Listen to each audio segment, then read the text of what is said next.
Good afternoon and welcome to Wednesdays in the Hub. And today we have two of our North Jersey Villages team members, Jane Galligan and Meghan LaBruno, who are going to share with you about home care and advanced healthcare planning. We're going to start with just an overview of advanced care document, planning the importance of an advanced care directive. And then we're going to talk about one specific type of advanced care directive, 5 wishes.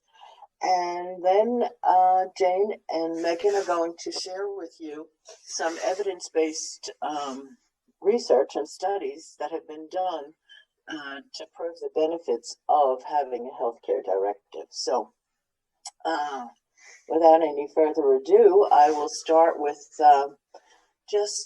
Jane, can you give us just a little bit of an overview of why it's important for everyone to have an advanced directive? Sure. It's really important for everyone to have have advanced directives such as a living will or a healthcare surrogate designation on file, so your wishes are known in case of a life-threatening illness, injury, or event. Especially important for those with a diagnosis of Alzheimer's, dementia, or another disease that could limit decision-making power. Okay. And is the advanced directive the same as a living will? An advanced medical directive is essentially the same thing, same as a living will. It is a legal document that states your wishes and guidelines for medical care, and you're unable to state those wishes for yourself. Okay, can you just give us the highlights of some benefits of an advanced care directive? Sure. A simple, straightforward written document called an advanced directive allows you to make your wishes known if you become incapacitated or unable to communicate. Advanced directives are recognized in every state, and millions of Americans have them as part of their medical records. They are embraced by healthcare professionals, whether in hospitals, long or short-term facilities. Healthcare professionals providing care at home would want the advanced directive, and advanced directives are also embraced by attorneys, hospice professionals, and retiree organizations. An advanced directive form allows you to appoint someone else, a healthcare surrogate, such as a family member, a close friend, to speak for you if you can't speak for yourself, or to speak for you at a time or in a circumstance you designate. Okay. Meghan, how can creating or not creating an advanced care directive impact you or your family? Well, planning your advanced directive starts with a conversation, right? So it may not be one of those conversations you like to have, but it's vitally important for you and your family. If you haven't made these decisions ahead of time and shared them, those decisions may be left to a distraught loved one to make them for you. So trying to make an important decision for someone else during a time of crisis is very distressing. So it's important that you do it for yourself. So it gives you and your loved ones peace of mind. It'll minimize stress and reduce potential conflicts amongst family members. So for example, could you imagine having these conversations with your siblings, among your children during a crisis that included these questions? Do you know what mom would want? Did dad say if he wanted to be kept on life support? Did Johnny say which interventions he wants or which he may not want? So this is why an advanced directive is a gift to you and your loved one if you become incapacitated. Right. And how can it help you physically? Well, through an advanced directive, you could tell doctors what you want or what you do not want while you're able to do so. So having an advanced directive can mean you avoid unnecessary pain. You can also avoid unhelpful procedures, ones that may not make you well, as well as avoid unwanted hospitalization. And what would you say are the most important advantages of an advance directive? Well, I think the most significant advantage of an advance directive, it allows a person to express choices and wishes to healthcare providers. This strongly asserts the patient's choice into what treatments or procedures will be used in an emergency. It can prevent unnecessary delay in administering medical treatments that require consent. Without an explicit statement, precious time could be lost determining who has legal authority to act on behalf of a critical patient. Without an explicit statement, medical options might be lost with the passage of mere minutes. It provides peace of mind because it answers the matter of whether life support should be used. Okay. And this is really, do most people have advanced care directives, Megan? Well, advanced care planning and completion of an advance directive can bridge the gap between the medical care patients want and the care they receive. And actually, a recent study found that only 2/3 of US adults do not have an advance directive. Wow. So only 1/3 of all adults. And just to clarify, is an advance directive important just for senior adults? Well, I'll take that. It's a comprehensive process, and it's both a conversation and documentation. It's critically important to ensure patients, both adults, young and old, receive the medical care they want in the event they lose capacity to make their own decisions. So it's not only important for seniors, it's really important for all of us to have this on hand if we were in a situation where we couldn't speak for ourselves. Right. And I know that one of the reasons that many people don't, I've heard this over and over again, that people don't get an advanced care directive is because they find it very complicated and that they have to see an attorney, they have to get it notarized, and, they don't want to have this, they don't want to start a conversation with their family or anything. And what we have found is one document which we and it's very it has a spirit about it that is just allows you to express who you are and what you would like your family to know about you. So I'd like to just share a little bit about your 5 wishes and what it is. Okay, so as Megan said, advanced care planning is a bridge between care you would get and the care that you want to get. It's that bridge, okay? 5 wishes is an advanced care planning document that can help you create that bridge so that you're not in the, you have somebody who's going to speak for you. You have somebody who is going to know what it is that you want and the kind of care that you want to get. So 5 wishes is structured in 5 wishes. So the first one talks about the person I want to make my healthcare decisions if I can't. So you have to understand that it's not only illnesses. If you're in an accident, anybody at any age could be in an accident, and all of a sudden, there is nothing to say what kind of support would this person want. Okay, so the second wish is my wish for medical treatment, what I want and what I don't want. And they very clearly state in this document the kinds of situations that you might not think about, but they help you along. They say if you're close to death, you're in a coma, you're permanent and severe brain damage, in another condition under which I do not wish to. So you have all these options that you can look at and just check things off. It's not, it's a very easy document to follow, and it's very sensitive to, So the third wish and the fourth, kind of my wish for how comfortable I want to be. Now, these are not necessarily legally binding because You want people to do what would be best for you in a situation.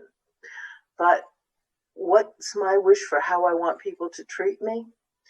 You know, the best way to do that, and that's part of what Five Wishes recommends, is that when you see other people, friends or someone being cared for, you can comment to your family. So you don't want to tell your family, this is, I want you to hold my hand in my dying moments, Nobody wants to talk about those moments. However, if you can express to them, I heard that Jane was able to be with her mother and hold her hand. That was so beautiful.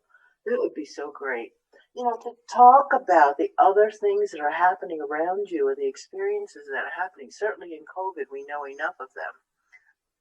That's what we can express, and that's what we can write down in this document. And that is the great part of this. It's really an easy way to express ourselves and even to write down, hey, Jane's mom, that's, the way I'd like to go, kind of thing. Or, my wish for how I want people to treat me. I want 4 pillows under my head because that's the way I sleep. And so if I don't write that down, who knows that? I mean, if my husband's here, hopefully he still knows that, but, who knows? So I want my doctor and my family and those who I allocate to speak for me to know these things. So what do I want my loved ones to know, about my final days? Where do I want to spend them? And where would I be like to be laid to rest? And you can do that. And without, sharing it with them, letting them know, is just reinforces the written document even more. So we encourage that conversation, the conversation of your life, we call it. Okay. You can get a free copy and more information of your if you look at North Jersey Village's website under your 5 wishes on the home page, and it'll lead you to a place where you can actually get a free copy of it. And if you'd like us to send you a free copy, you can just contact me at the phone number or at my North Jersey Village's address. You can also arrange for a conversation of your life presentations where we could talk more about this and go into depth on this thing. And even if for your community, if you want to do a Zoom or something right now, we can do a 5 Wishes draft workshop where we can really work on just drafting this document together so you can get your initial thoughts down and then do what you need to do. It does not need to be notarized. It is legally accepted in all states. So this is really a wonderful document. So, as I said, the next part of our program here today is that Megan and Jane have looked at studies and research about what the benefits of doing this are. So we've talked to you about why it's important. We've talked to you about how you can get it done easily. And now they're going to say why it's so important. The proof is in the pudding. So they have these 19 different evidence-based studies. So I'd like them to share those with you now. Sure, I'll kick it off. And a lot of it is what we've already discussed in terms of the value of having and the benefits of having advanced care planning. So number one, it enables healthcare professionals, so it can start with your general physician, to conduct structured, meaningful conversations with patients about their wishes and preferences regarding treatment goals, preferences, and the location of care. Number two, promotes patient-centered care by focusing on the patient's personal preferences about the medical care and treatment. So it's you deciding what you want. Number three, helps ensure that patients receive care that is consistent with their preferences. 4, raises the likelihood that healthcare providers and families truly understand and comply with a patient's preferences for medical care when the patient lacks decision-making capacity. And 5, increases the probability that patients with life-limiting illnesses can die in their preferred place, such as their home.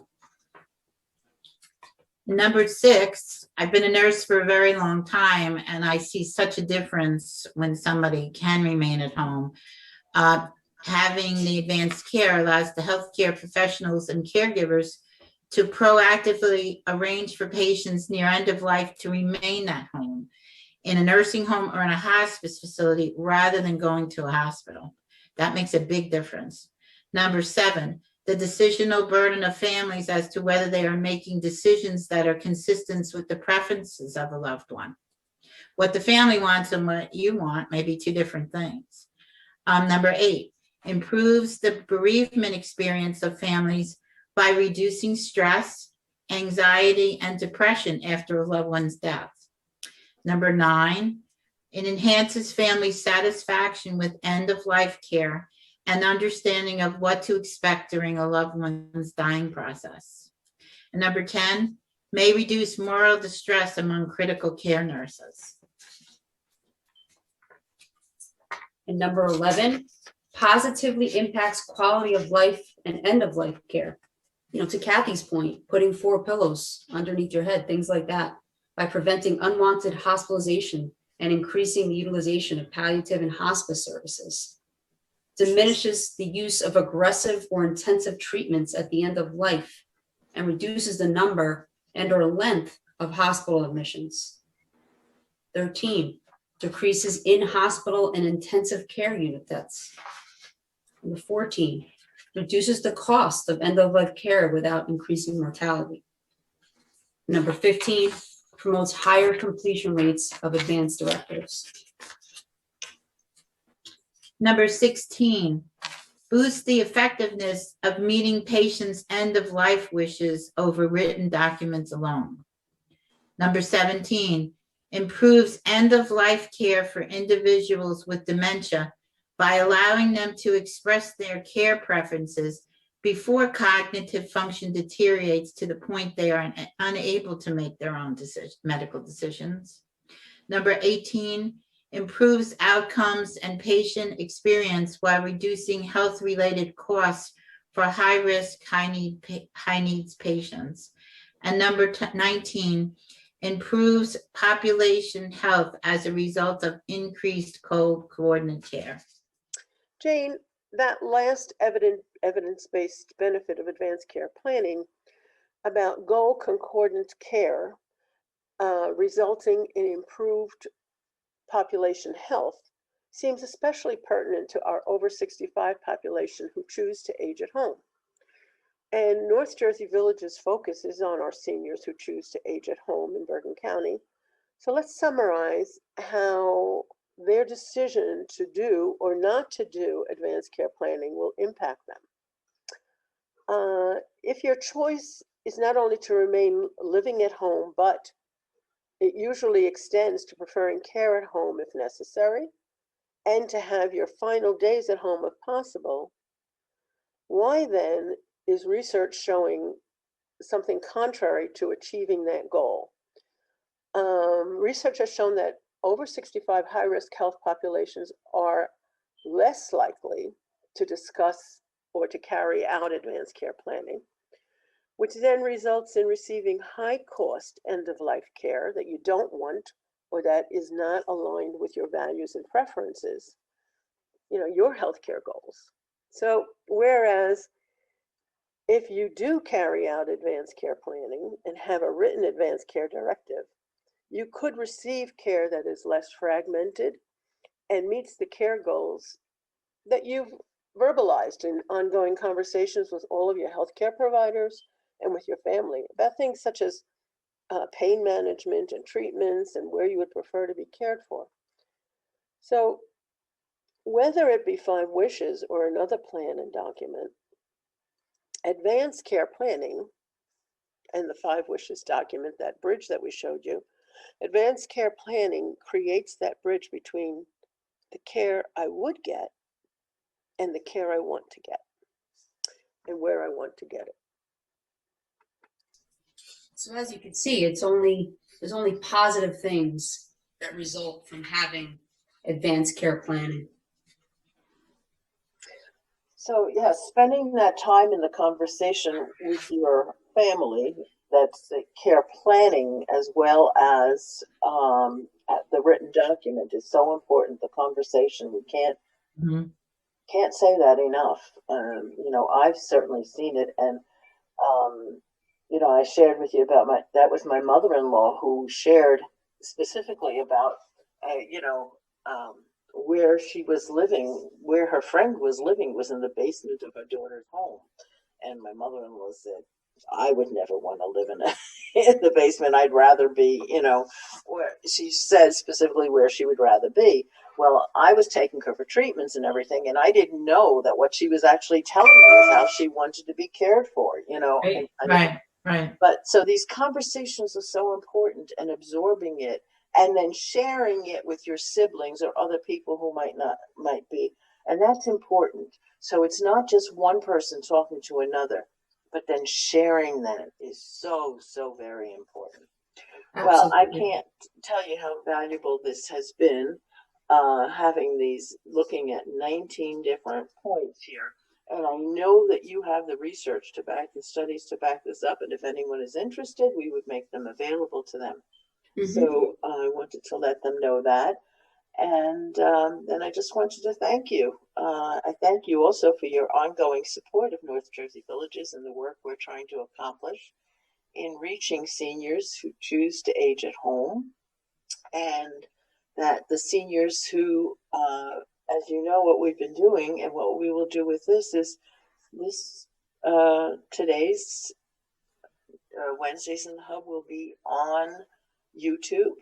It will also be sent to the local TV station so that people who do not have access to the computer or choose to watch programs such as this on their TV can do so. So that's part of our mission this year, is to get things out there, and we thank you for your part in making that possible. You're very welcome. Thank you. Thank you. And thank you, Columbus, for your IT support. Yay. Couldn't do it without you. Have a good Thank day, you. everyone. Take care.